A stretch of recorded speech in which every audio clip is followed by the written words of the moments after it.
Good morning class. Today we will start new chapter about plant life. So let us continue with this chapter.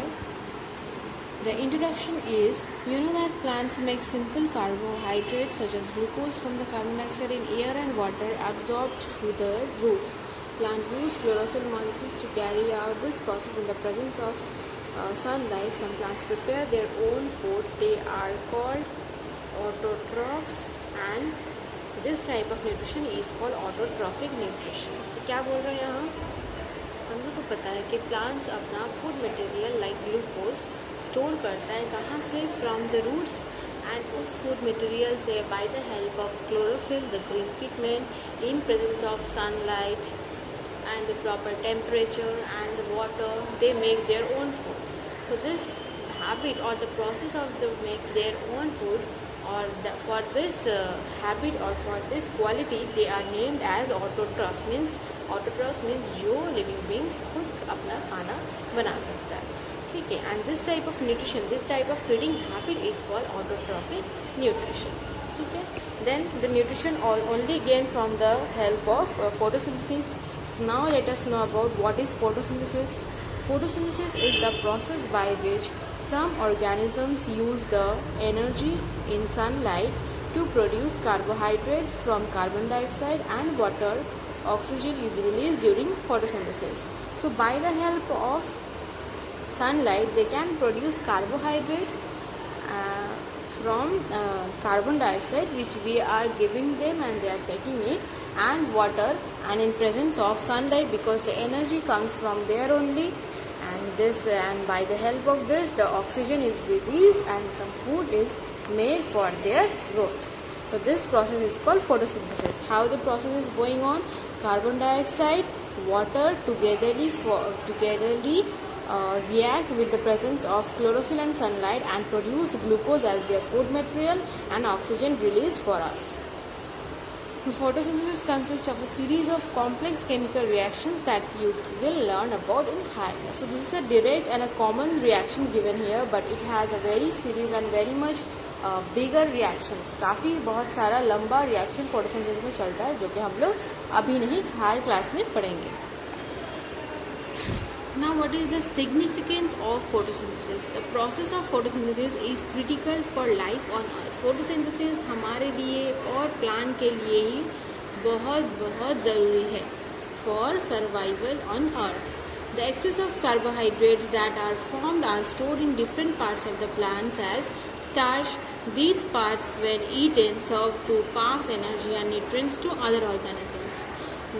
Food material जो वो plant बना रहा है, starch और glucose, वो उसको जितना खा पाए, जितना उसको यूटिलाइज कर पाए यूटिलाइज करता है और बाकी को वो स्टोर कर देता है अपने डिफरेंट पार्ट्स में, like in fruits, in roots and in some leaves. और वही रूट्स या लीव्स को हम लोग एज अ वेजिटेबल फ्रूट्स खाते हैं, तो वहाँ से हम लोग को उस फूड मटेरियल का जो न्यूट्रिएंट्स है वो मिलता है. तो प्लांट खुद को भी हेल्प कर रहा है और हम लोगों को भी सर्वाइव करने के लिए हेल्प कर रहा है. And obviously the next point is very important, that oxygen that is released during photosynthesis helps to maintain the percentage of oxygen in the atmosphere, and oxygen is essential for respiration in most organisms. हमारे लिए या कोई भी living organism के लिए oxygen is the most important thing to survive. अगर oxygen ही वो नहीं रहेगा एटमोसफेयर में तो हम लोग जिंदा नहीं रह पाएंगे. और वो ऑक्सीजन हम लोग को कहाँ से मिल रहा है? From the plant by the help of photosynthesis. Plant जब तक फोटोसिंथेसिस नहीं करेगा ना ही वो खुद जिंदा रह पाएगा, क्योंकि उसको अपना खाना नहीं मिलेगा, और ना ही हम लोग जिंदा रह पाएंगे, ठीक है. That's why oxygen is also very important part which give us from the photosynthesis. Next is structure of the leaf. The entire structure of the plant is designed in such a way that photosynthesis can be carried out efficiently. The leaf is the part where photosynthesis is usually carried out. So leaf में ही photosynthesis generally हो रहा है, means जो भी खाना बन रहा है, फूड मटेरियल यूज हो के ऑक्सीजन रिलीज हो रहा है, all our work all are done in leaf only. So leaf का स्ट्रक्चर क्या है, थोड़ा उसके बारे में पढ़ते हैं. Leaves usually have a broad surface so that plenty of sunlight can fall on them. Leaf का मतलब जो surface होता है वो एकदम flat होता है, और बहुत ब्रॉड और फ्लैट सरफेस होता है ताकि उसमें सनलाइट जितना ज़्यादा हो उतना पड़े, क्योंकि जितना ज़्यादा होगा उतना ही अच्छे से फोटोसिंथेसिस होगा। ठीक है। They are thin to allow sunlight to penetrate well inside them. बहुत पतला होता है लीफ, हम लोग को पता ही है, एकदम थोड़ा सा ही तोड़ने से ही वो फट जाता है। क्यों? क्योंकि वो सनलाइट को जो भी एनर्जी है वो लीफ के अंदर तक पहुंच पाए, ताकि प्लांट के डिफरेंट पार्ट्स में वो जा पाए। They have a thin layer epidermis that protects the cell. Leaf के ऊपर एक पतला सा लेयर होता है, that is called epidermis, which protects the inner surface or inner cells from the environment. The epidermis contains stomata which allow air to enter and exit the leaves.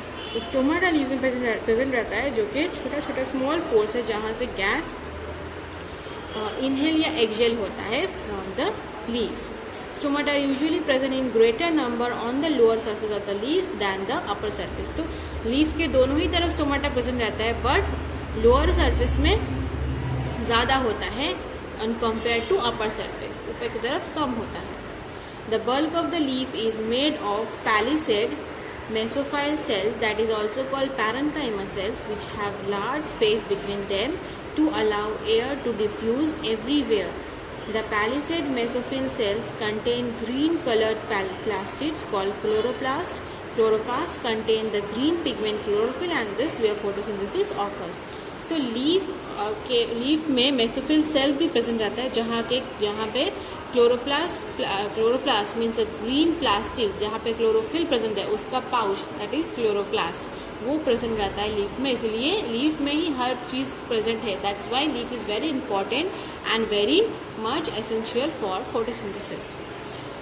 Okay, the leaves also contain xylem, which brings water and minerals from root, and phloem, which transports the food produced in the leaf to other parts of the plant. अब leaf में खाना तो बन रहा है, पर उसको और भी बहुत कुछ चाहिए, न्यूट्रिएंट्स चाहिए, वाटर चाहिए, तो वो xylem उसको क्या बोल रहे हैं, उसको प्रोवाइड कर रहा है through the roots, and phloem जो है लीफ में से वो खाना को वापस दूसरा अलग अलग body parts of the plants में पहुंचा रहा है. ठीक है. Now the structure of stomata. The stomata, which singularly known as stoma, are tiny openings in the leaf epidermis. ठीक है.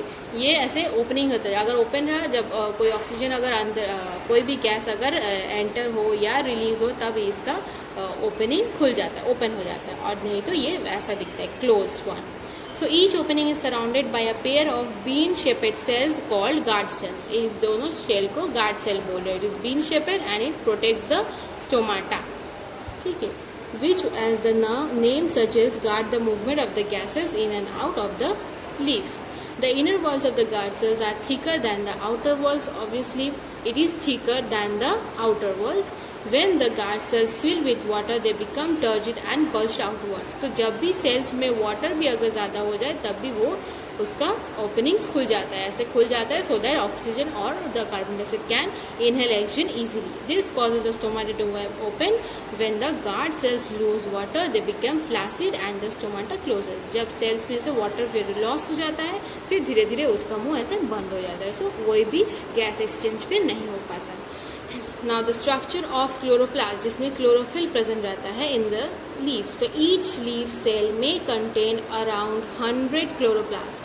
एक लीफ में 100 क्लोरोप्लास्ट रहता है. Chloroplast are enclosed by 2 members. तो 100 क्लोरोप्लास्ट में काफ़ी सारा क्लोरोफिल प्रेजेंट रहता है, जो कि फोटोसिंथेसिस करने में सारा जिंदगी हेल्प कर रहा है. सो chloroplast are enclosed by 2 membranes. 2 membranes से वो enclosed है. देखो 2 membranes are there. The yellow part are the membranous layer of the chloroplast.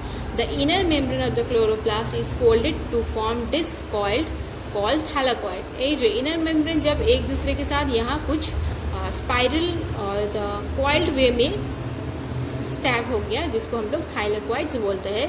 Chlorophyll is present inside this thylakoids. ये जो यहाँ कॉइन देख रहे हो, एक एक कॉइन के अंदर क्लोरोफिल प्रेजेंट है. तो the thylakoids are arranged in stacks called grana. ये जो स्टैक्स है पूरा एक के ऊपर एक जो लगा हुआ है, उसको एक साथ पूरा ग्राना या ग्रानम बोलते हैं. The ग्राना surrounded by a gel like stroma. तो जेल लाइक जो मैट्रिक्स, जो सरफेस में जो जेल प्रेजेंट है उसको स्ट्रोमा बोल रहे हैं। तो एक एक को थाइलाकॉइड बोल रहा है, एक पूरा बंच अगर रहेगा तो उसको ग्रानम बोल रहा है, एक से ज़्यादा रहेगा तो ग्राना। और सरफेस जो यहाँ है द जेलेटिन सरफेस और the gel like surface is known as stroma. ठीक है, सो यही हमारा स्ट्रक्चर ऑफ क्लोरोप्लास्ट है जिसके अंदर क्लोरोफिल है, वहीं से ग्रीन पिगमेंट्स निकल के फोटोसिंथेसिस में हेल्प कर रहा है। So this much is enough for today. Thank you class.